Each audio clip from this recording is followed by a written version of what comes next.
All right, welcome everybody to the North Commerce AMA. I'm very excited about this week's conversation and updates. We have a lot of really cool stuff that we're finishing up, and then also that we've finalized and are starting to actually implement now. So let's get started. So um, in the next update, what you guys are going to see is a new setting here. If I go to settings general and then scroll down to the bottom, we have a couple different configurations here. So we have enable cart drawer. You can toggle that on and off. A tax percentage, which this will end up being updated with something like tax jar in the future, but for now you can set a tax percentage. And then checkout page. And so once you activate or update the plugin, what will happen is a checkout page will be generated with the checkout shortcode that will um, render this checkout page. So that is brand new. We're finishing this up. So this is kind of like the template for um, kind of like V1 MVP e-commerce flow that we'll be releasing very soon. And so I want to kind of go over the checkout and some of the logic that we've set up there, and and kind of to show you guys what that's all about. So if I refresh the page with no items in my cart, you'll get a notification that just says your cart is empty. And so I have a product created here that we'll use to for this example checkout. So it's just a simple product that has a short description, some images that I pulled from allbirds.com, and then a weight. So I'm just saying that these particular products are 1 pound. The price is 135, and then two variations, um, a black and a white variation, and then just a bundle of sizes, a group of sizes here. Another thing that I kind of set up beforehand that if you want to test this when the update's released, is I've added my Stripe test keys inside of this area here, and then I've added my EasyPost API keys, both my production and my test keys.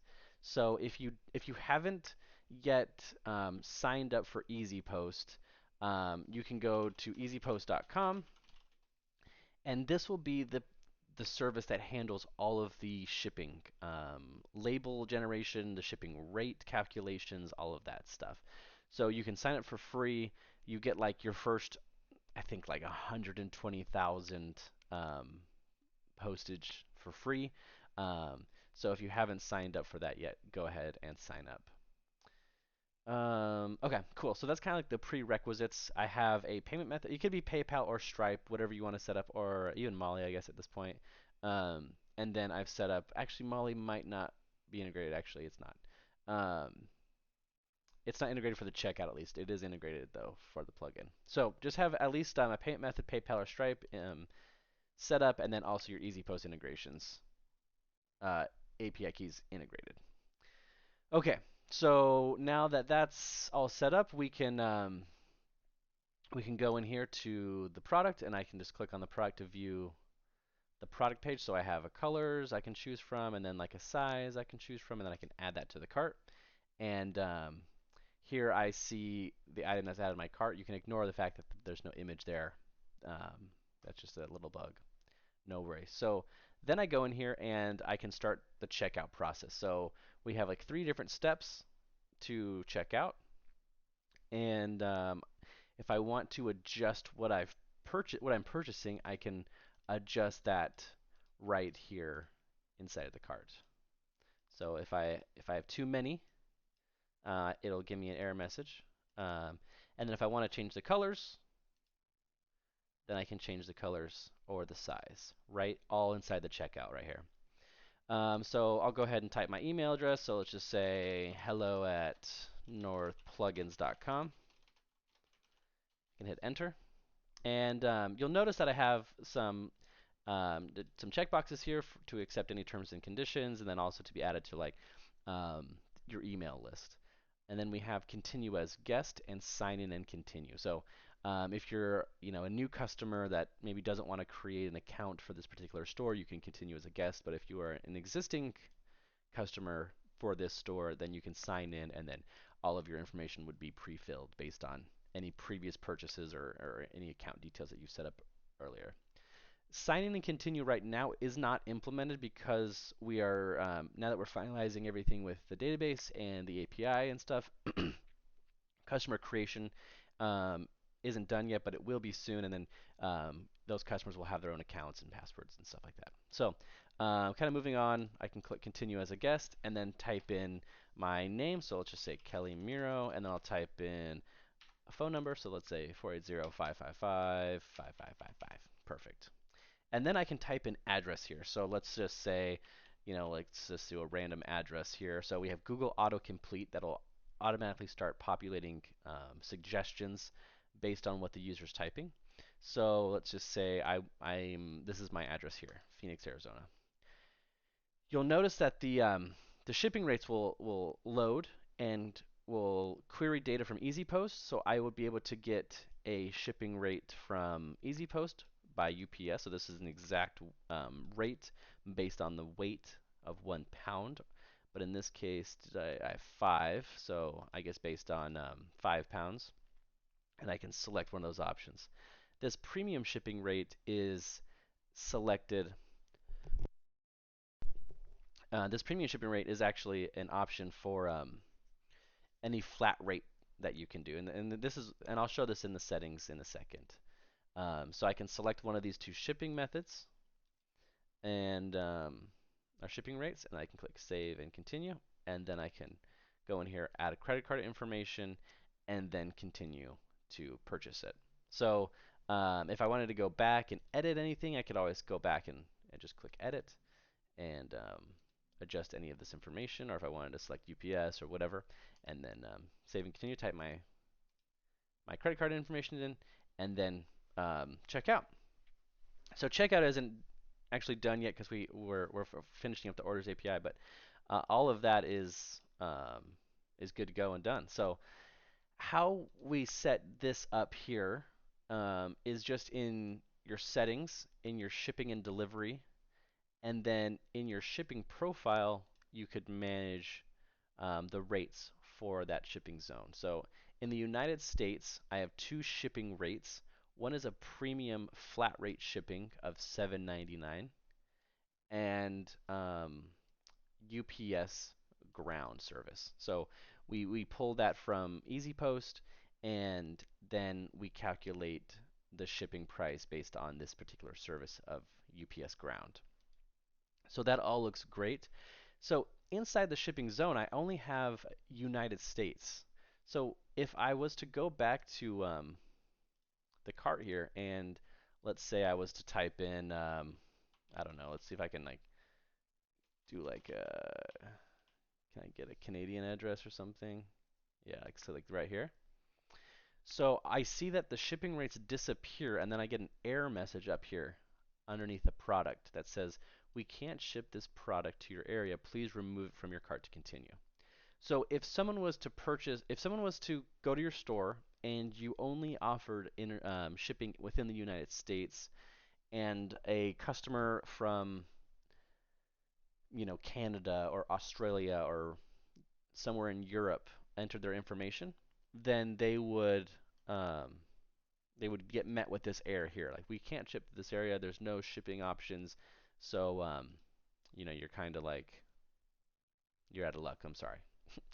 And so we cover that. But if I wanted to add a new shipping zone, so let's just say Canada, and I can ship to Canada.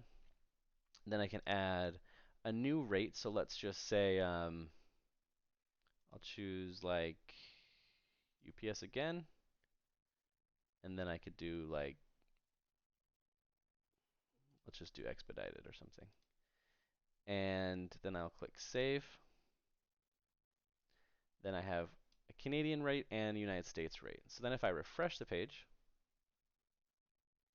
okay, I still have my product here. I'll type in my email again. I'll go in here and I'll type in my name again. And then let's do like a Canadian address again. So let's see if we can find that same one. Give it a second to load.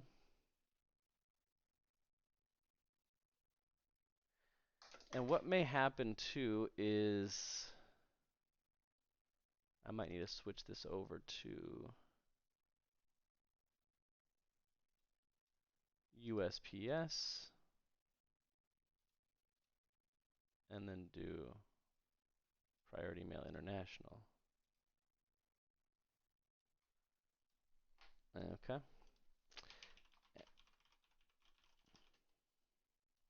give this another try.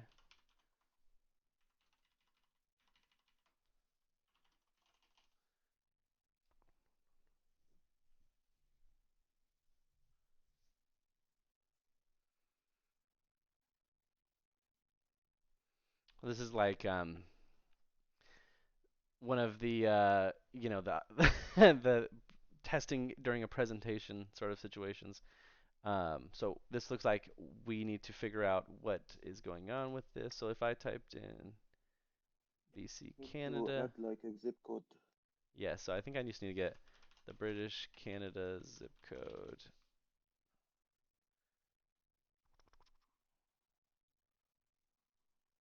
We use that one.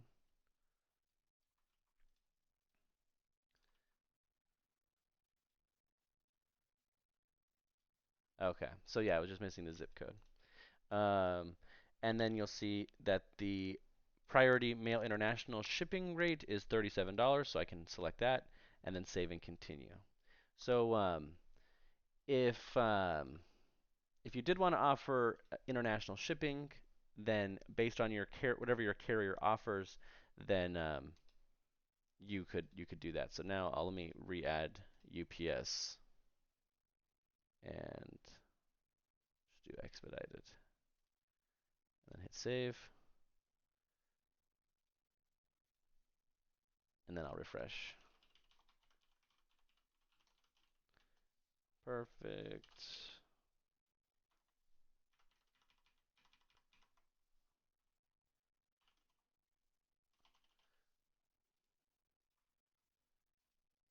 And then we'll see both USPS, and we'll update the logo there, of $37 for the Priority Mail International, and then the UPS expedited shipping would be 27. So um, you can give your customers different options, and they would choose whatever shipping method they'd want, and that's it.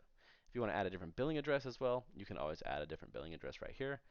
Um, or if everything is the same, then you would just leave it as is.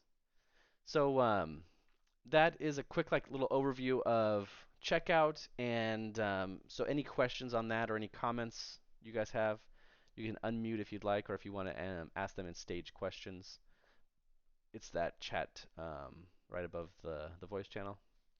Feel free to ask anything.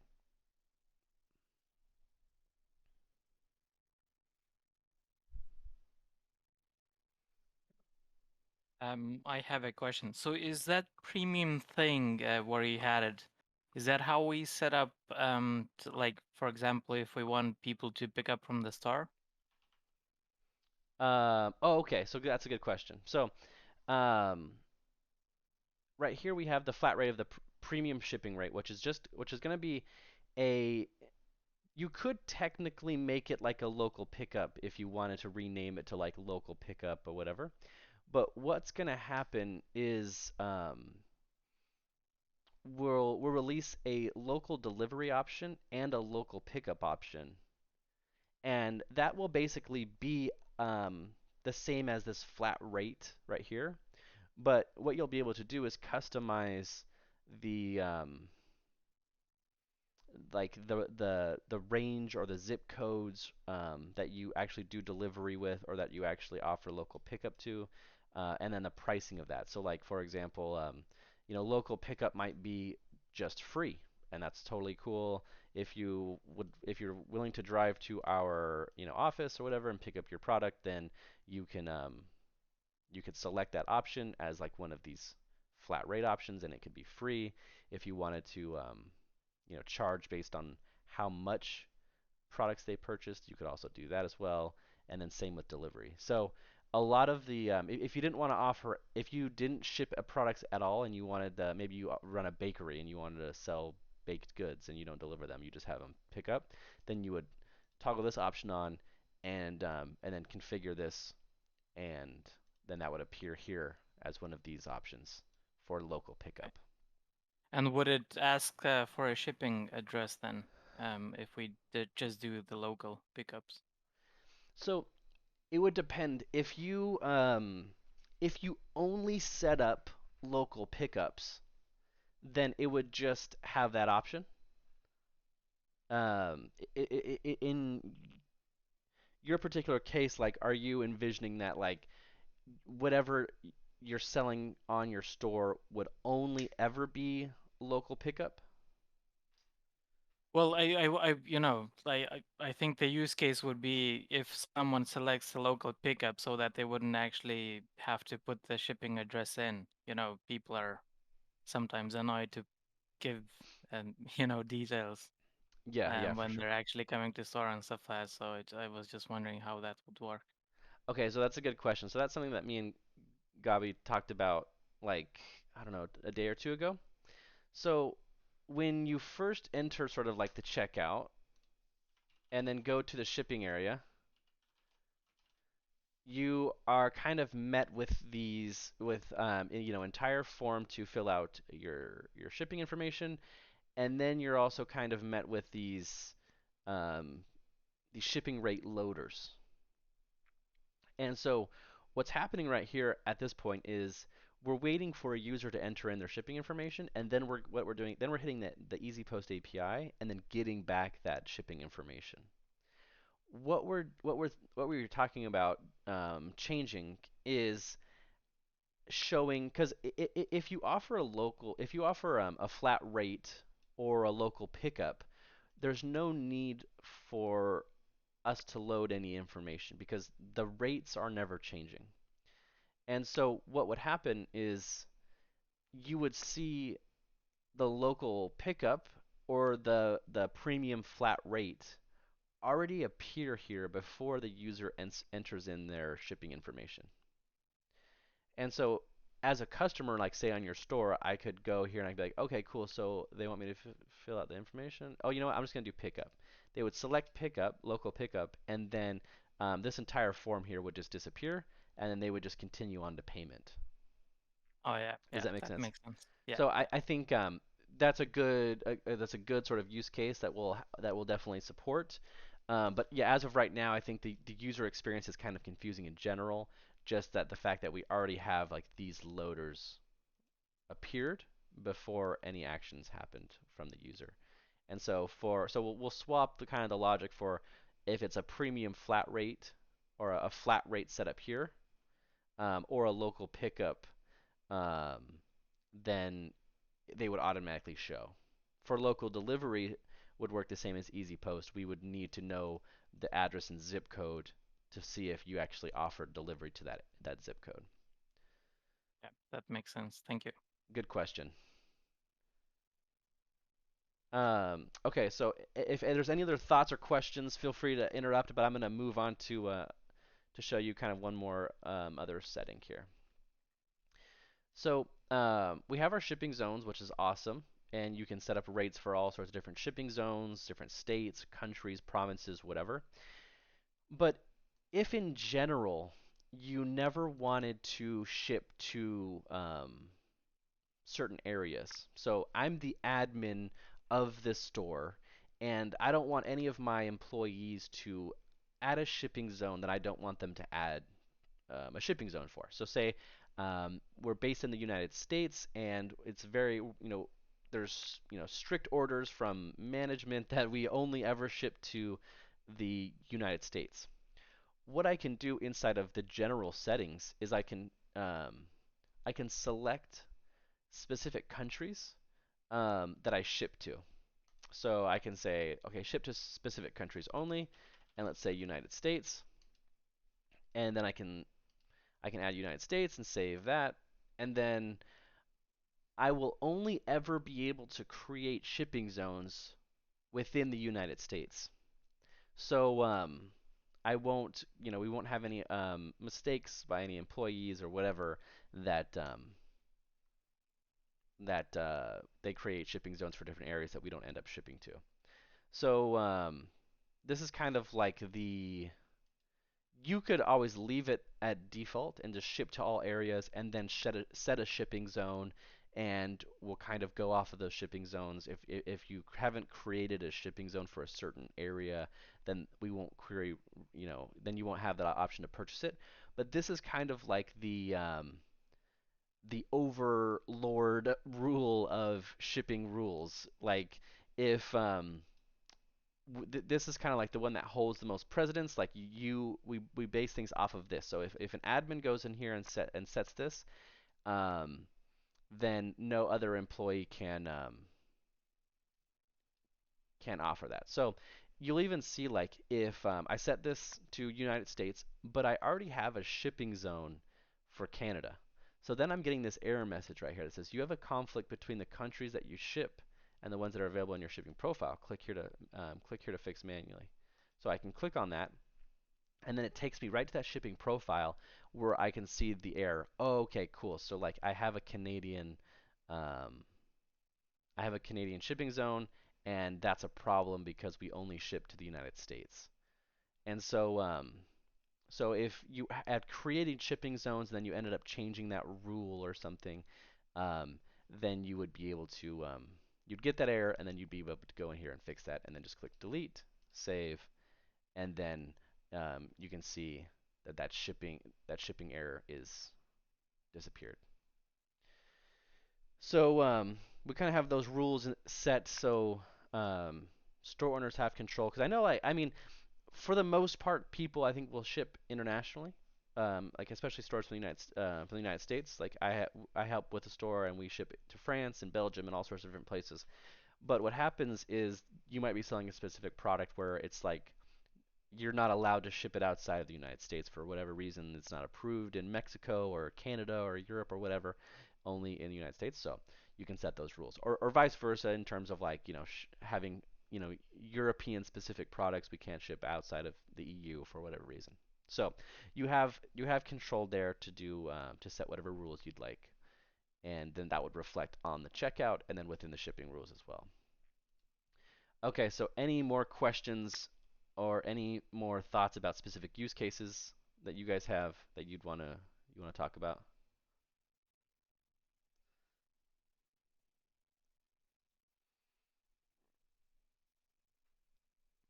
Okay. Well, if I may, I would come back to the pickup stores again. So how would we set then the different locations? So for example, if we have a chain of stores and we would allow for people, to pick up from the store they choose, would there be an option to do that? Yeah, so what will happen, let me pull up the design for that because I think it might make most sense to kind of show you that. What will happen is similarly to how um, the shipping zones appear, you could essentially create a zone for for each like zip code or city um, that you want to do local delivery for a local pickup.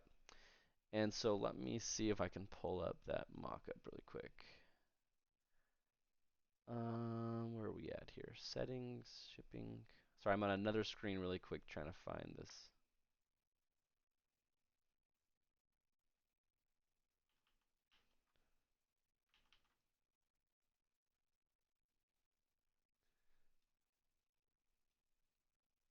Okay, so you guys are able to see this Figma screen?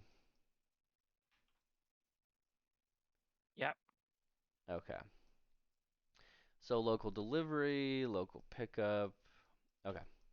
So with local pickup, basically what you'll be able to do is you'll be able to set an estimated pickup time. Like, okay, once you order, we pretty much have your order ready within an X amount of time. 4 hours, 24 hours, 2 to 4 days, 5 days, or you can add a custom time. And then um, you would have the same sort of UI as local delivery, where you'd be able to base different things on zip code or delivery radius or a radius. So let me see if I can find the zip code. I guess it's all the same essentially. So you would so say you have in your case, are your stores all in the same country? Are they in the same state? Are they in the same province? Or are they in different? What is kind of your Well, they're situation? in different parts of the world, to be honest. Okay. So then what you would do is you could set the zone name for pickup and call it whatever that country is. So like let's just use the United States for an example, just because I can I know the states in, in the United States. So let's just say this zone name is called Arizona, and then I can set a pickup address or whatever, and then if I wanted to set any minimum or maximums, I can set the same rules here, and then I can add any pickup information. So this would be for Arizona, and then I could create a new pickup zone. So this says delivery zone, but it'd be pickup zone, and then I would add another zone name and call it California, and then I could create one for every area that my stores are in. And then when someone goes to check out right here, then they would see that local pickup is available to them because they're in that same city and or state or in that same zip code or something. So that local pickup makes sense for them because they're close enough to drive, 20, 30 minutes at most to pick up the product. And I guess you could probably set um, the radius. Like if you wanted to say like any customer up to 50 miles can come pick up something if they'd like. Like if they really want to do that, then they could do that. So we'll have that option, and you would just create different pickup zones inside of this. Does that make sense? Yeah, yeah. Thank you. And then I'm also thinking like it might even be interesting to have the user type in their address if they want to, and then it would calculate like the total distance and like an estimated time that it would take to go pick that item up. You know what I mean? So that could be interesting. So like I'm imagining like I type in my address and then I can have it delivered and that's fine, or I could have it picked up and it would say like 10 miles away, 25-minute drive or something like that. I'm just kind of That thinking would of be actually superb.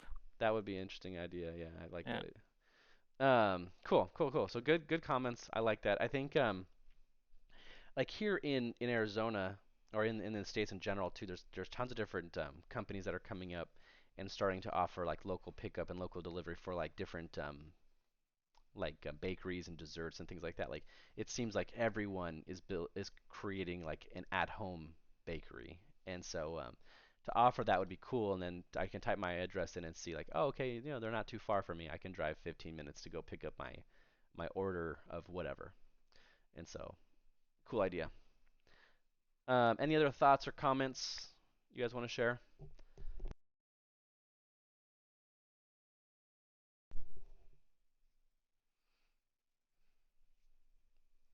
Okay, so jumping over here to the database, I wanted to kind of show some stuff. Let me see if we have a question. What if I want to allow all users for local pickup? Let's say if a tourist from another country want to order something and want to choose local pickup because he's just in the city. That's totally fine. So, you could go into settings and you would just set that shipping zone, or even just you don't even have to set up rules if you wanted. You could literally just leave it as is right here and say like, yeah, it's free to pick up. It's usually ready in 24 hours. Save. It's an option for everybody. Um, I would recommend probably putting like the pickup address either like in this area or like somewhere on this checkout page so they know like what the pickup address is. And then yeah, like you don't have to set any rules. Like if you wanted to always offer that, you could easily just name local pickup. You just leave local pickup as one general pickup area and then save it, and it always will appear totally fine too. So you don't have to set any rules. Good question. Good question. Okay, so me and Gabi and Ben, he's another developer. We have been talking a lot about the database schemas. How do we want to structure things? How do we want our API to work? How can we make sure that um, requests and responses are quick and they're light and we're able to get the data that we really, really need. And if we want to expand on certain data, we can do that as well. So well, after lots of different conversations and some tests and some dis- uh, discussions, I'll just say discussions, we kind of have this option. We've kind of come up with a solution, and if you may never jump into the database and look at this. You might just be like, wow, this is fast, this is cool, it works for me, and that's great.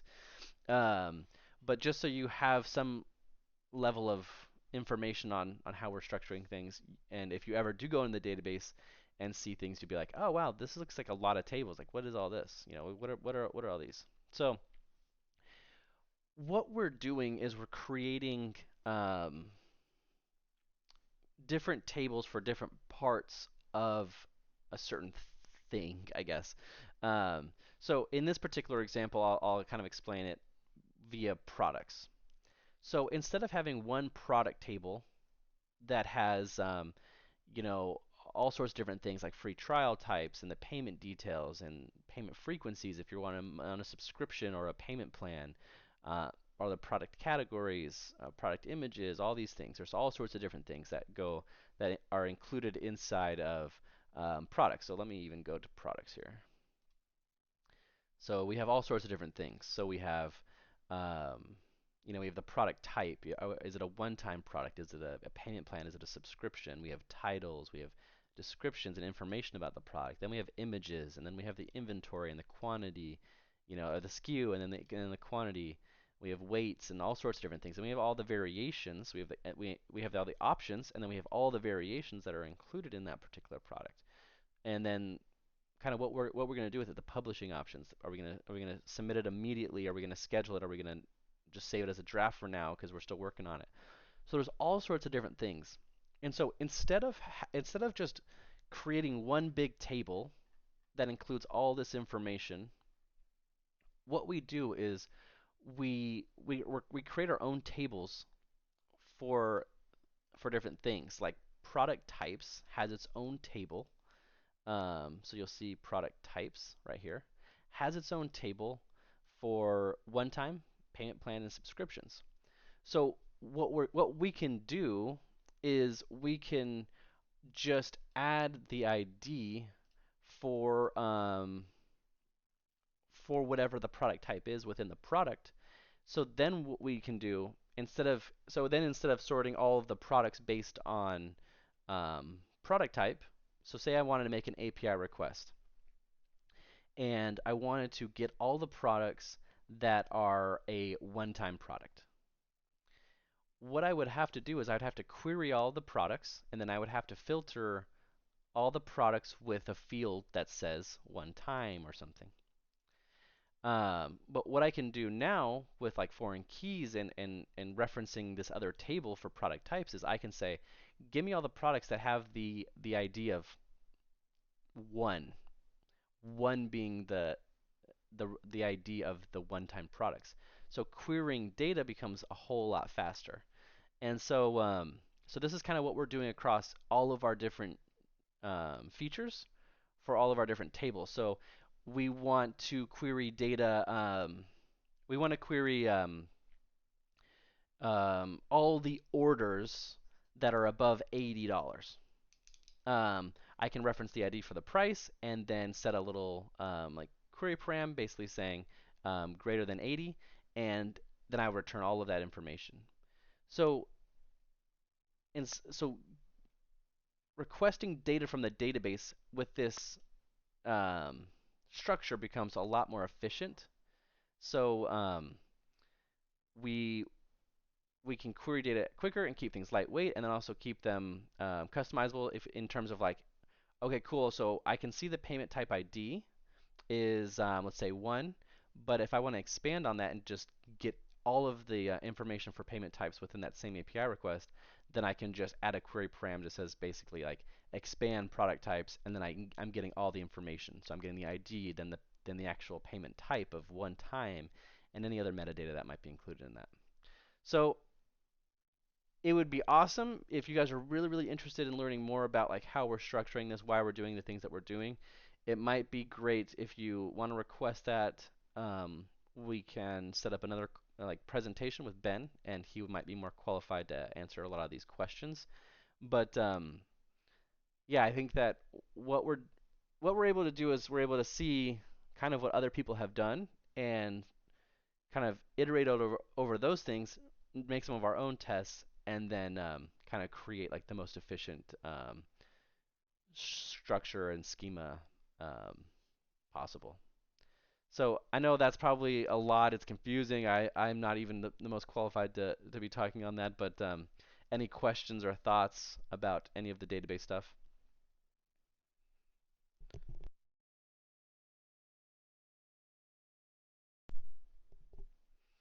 If I had to make another video, a TLDR, I would just say it's going to be fast and it'll be efficient and you'll be able to sell lots of products on your stores.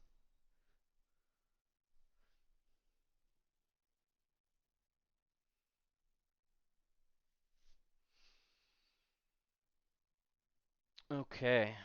So if no one has any questions, then I think we will start to wrap it up here.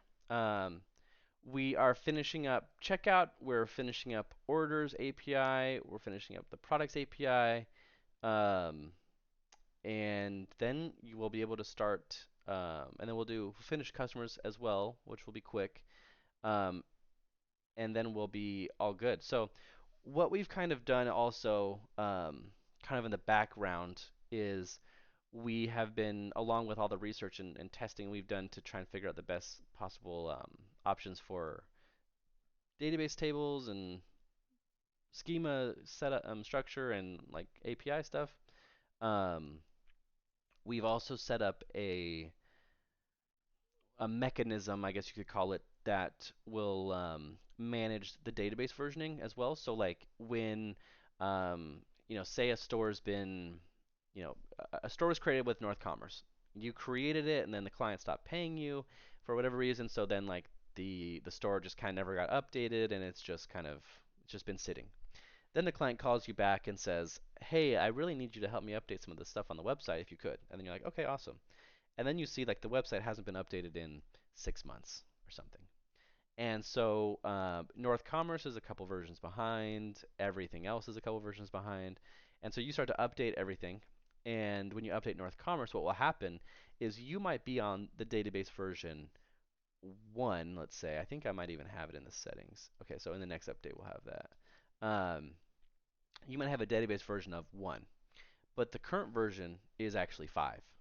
So what we did was we created a mechanism to run in the background when you're updating the plugin, the database will go from 1 to 2, 2 to 3, 3 to 4, 4 to 5, and update everything so that you can use all the latest features as well without breaking or disrupting anything. So that's kind of another big thing that we worked on as well. That was kind of like, okay, so what's the most efficient way to update the database so that we can always make sure that people on the latest version so they can use the the latest features. Because like if we updated products to have another custom area, custom fields, or some sort of field that wasn't available in your database version, then the plugin itself would break. So you wouldn't have to worry about that because that kind of just runs in the background. A lot of plugins will do that. You'll see like maybe even notifications at the top of the screen, or with WooCommerce, it had you push a button at the top to update the database. So all of that runs in the background, and you don't have to worry about that at all. And so that's another thing that we worked on that took some time to kind of figure out as well. But now that we've updated that, and APIs and schemas will be done really, really quickly, and we are really, really excited about all that. Will you have access to APIs? Someone's asking. Yes, you absolutely will. We will also have documentation for all of that as well. So if you wanted to create custom themes, you could do that. If you wanted to go headless, you could do that as well.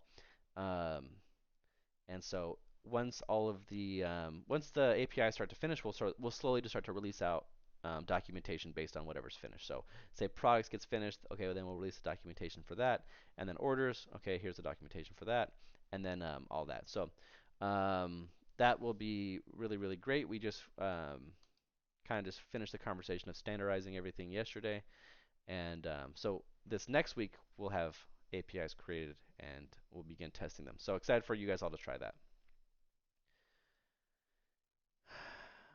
Do you have a plan when you'll start implementing taxes? So we do have that kind of like simple percentage you can do here. Um, I've connected with the guys at TaxJar to like learn about pricing and what they offer and what does it look like for international businesses as well, like with VAT and all that stuff. And everything worked great. Like everything was great by Techstar. And then like I had messaged about like, yeah, this sounds great. Let's move forward. And then I don't think the sales rep, I don't think he ever emailed me back actually. So like I think maybe I just need to follow up with them. But a lot of those little things like taxes and other little integrations and stuff are all going to start to just like snowball out as we finish custom tables and stuff like that. Because once we like finalize where the data is stored, then it makes things much much easier for us to be like, okay, it's like yeah, I'm not going to implement taxes on like a WordPress table as a post type and then have to refactor it. So pull that. John, yes, I did see your comment earlier. I was gonna respond, but yeah, like we have that feature as well. So like I know there. I just helped somebody. Let me see if I can. I just helped somebody do this. So on Divi Checkout, we had that option to kind of name your price here, so you could type in whatever you wanted. So we'll have that same option for in North Commerce. I don't. Would you want it just on like the single page checkout forms, or would you also want it on actual like product pages? Like on this product page, would you want to be able to have someone name their price?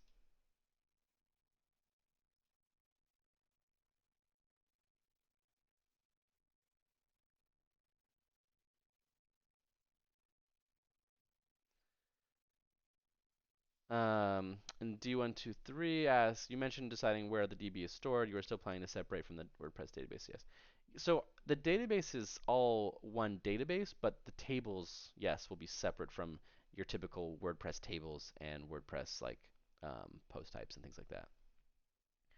I like it on actual products.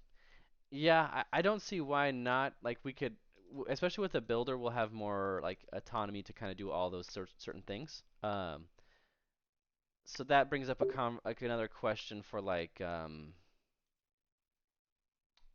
maybe that's another product type we would add. Name your price product type, and then that would be there. So yeah, I think that's fine.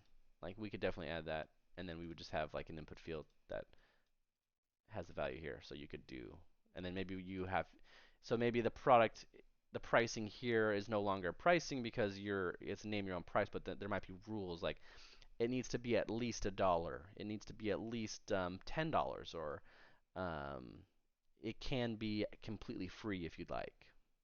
So yeah, that's a good comment. I think it shouldn't be a problem because we'll have it for single page checkout forms anyway. So it'll be the same products that are on single page checkout forms that would be on here. We would just have to update the UI based on the product type itself.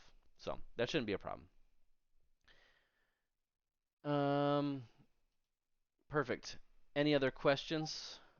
Have you thought about creating a dynamic product page, for example, where we could nest product size, color, and etc. with conditional logic, and for example, change the main picture as we choose things as the customer adds? Very much like this. Yes, so this has been one of like our top requested features. So like, let me see how this works. If you want an insulated lid, it'll show that. Oh, that's cool. Yeah. So then you could do like electrical lighting, side tables, and it goes right there. Yeah, that's pretty cool. Um, yeah, this has been requested. I think at least having like a configurable product type, like so like maybe like you're building a computer or something. I have never seen anything like this with the images. I think that's really really cool, so you can kind of see what you're building. Um, I guess I've seen this on like cars, but never like a regular product. So yeah, I think that's really cool. We'll definitely have like build your own, like add to your order, like this. The whole image thing I think could be relatively straightforward too, as you just have to. It might just require more setup on your end. I'd have to figure out like the best user experience for that. But this is pretty cool. I like this. Harvey says, do you mean something like eBay's make an offer because that would be cool in terms of like the name your own price? Yeah, so like I think another good example is like Gumroad. Gumroad name your price feature. They do that. Let's see. Yeah, so like Gumroad has like a suggest a price sort of thing. So like if you're selling an ebook or something, and then you could do that. So I think John wants to sell music and stuff. So a lot of different companies do that. But yeah, I think make an offer would be something similar, but it wouldn't be an offer you're making. It would be like the actual price you're paying for that particular product. So yeah, for sure. That's cool. Okay, I am going to wrap this up. Any other questions or thoughts or comments you guys want to make before I end the call?